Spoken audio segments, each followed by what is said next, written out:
दशांश अपूर्णांकांचा भागाकार। आता दशांश अपूर्णांकांचा भागाकार करत असताना आपल्याला दशांश चिन्ह कुठं द्यावं हा प्रश्न बऱ्याच वेळा पडतो। त्यासाठी इथं मी दोन प्रकारात तुम्हाला विभागणी करून ही उदाहरणं सोडवून दाखवलेली आहेत।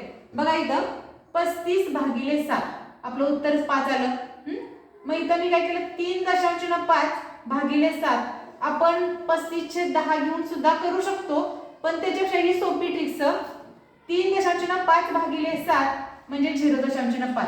जेवढी भाज्यामध्ये जेवढी दशांशाच्या पुढे घरं आहेत तेवढी आपली उत्तरामध्ये आली पाहिजे। म्हणजे इथं फक्त एकच घर आहे म्हणून इथं उत्तरामध्ये सुद्धा एकच घर आलं।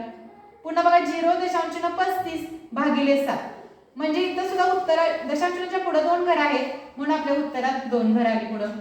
पुन्हा 0.0035/7 म्हणजे 0.00 म्हणजे इथं 0005 म्हणजे चार घरं पुढे आली।